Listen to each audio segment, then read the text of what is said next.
Bill Gates is officially backing climate scientists who are lobbying for large-scale geoengineering projects to combat global warming, whether you believe that CO2 has anything to do with global warming or not.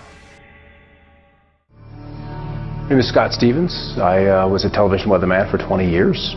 These chemtrails are absolutely required to impact whatever weather event they were designing.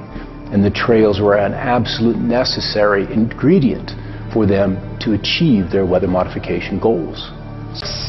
So we're finding the aerosols, the metal particulates, the weather engineering, whether it's scalar, ionic, or orgone, or the chi of the atmosphere. All of those can be used and leveraged to create weather events that are several standard deviations or outside what would be typically normal. Before jumping on the chemtrail bandwagon I needed a motive. Without a motive, you can't say what they're doing and why they're doing it. You have to have a motive. So the agenda was drought. The agenda was to kill the storm, at least in that one particular spot. You can kill a storm in place. That's easy to do with HAARP. You just change the polarization, you change the ionization of the atmosphere, and the storm will fall apart. And so it's very easy to add those particulates of aluminum, barium, and whatever else they want to put in there. And as you add heat to that, those particulates then radiate the heat into the atmosphere and it warms. Let's just say the storms can develop more violently, more quickly, in places that are not necessarily as where you would expect them to be. And we've got technologies available to us now that can do, continent-sized projects. Is all of the persistent trails behind it. So that tells me, Michael, that they are engineering this storm to a great degree. Now all of this stuff is chemtrail debris or chemtrail clouds that had been laid down over Utah and over southern Colorado earlier in the day. And if you control the weather, you're going to control the planet. It's that simple. The work we're doing will provide cover for others to come out. And I'm most interested in whistleblowers.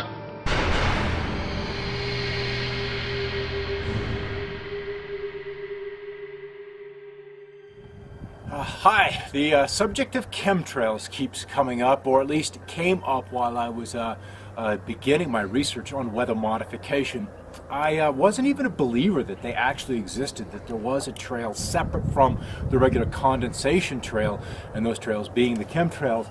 And then we would have days like this, where you end up with a milky white sky with persistent trails.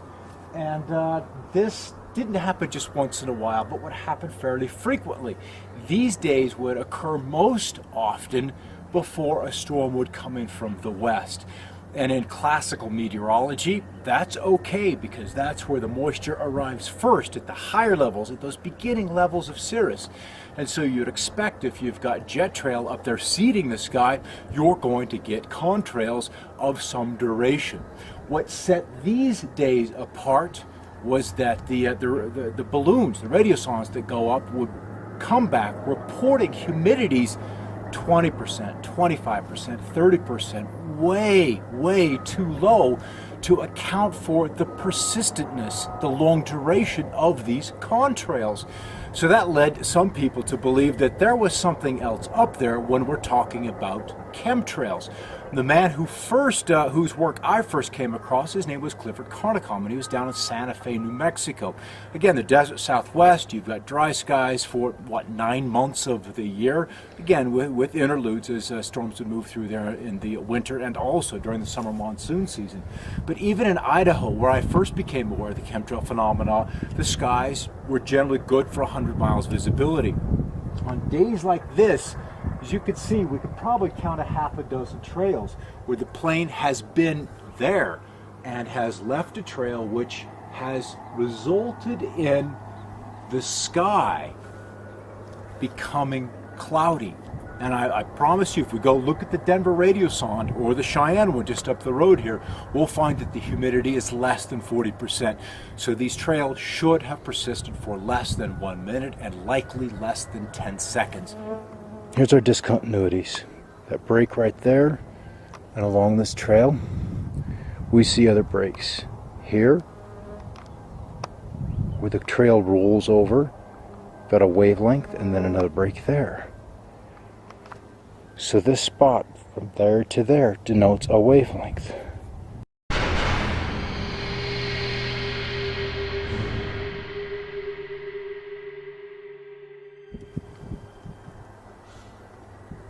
For me to come in and get on board the chemtrail phenomena, that conspiracy that I was honestly a little uncomfortable in jumping aboard, I needed a motive.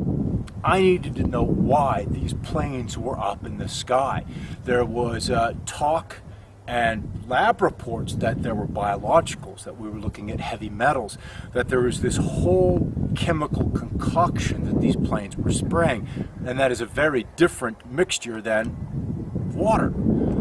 I don't mind breathing water vapor. This stuff might be a different story. And when we begin to see the opacity of the sky changing so profoundly, I needed to know why.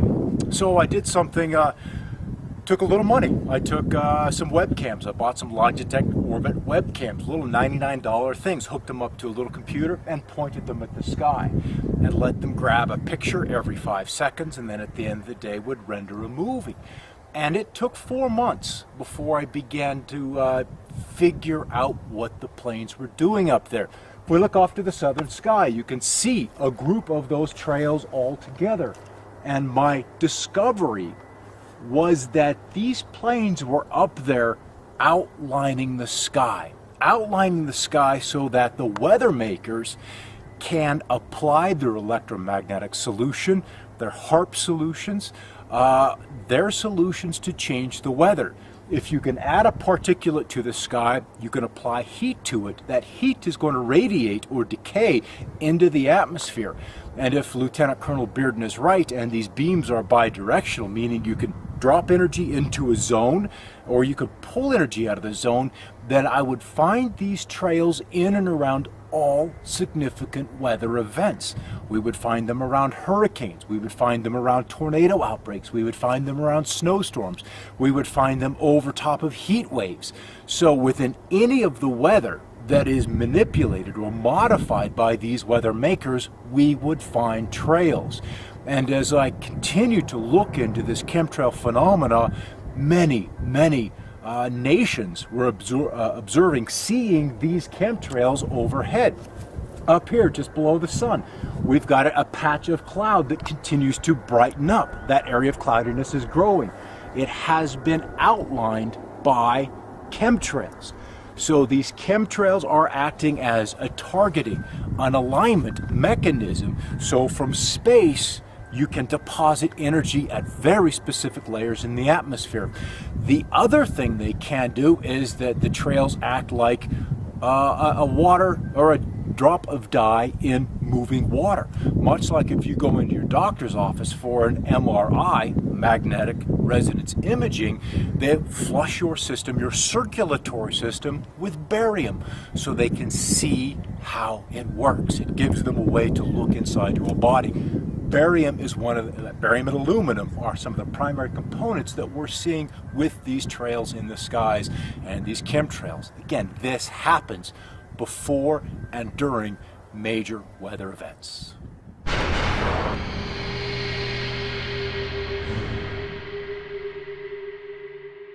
My chemtrail photography has kind of evolved over the years. I started with this $99 Logitech webcam.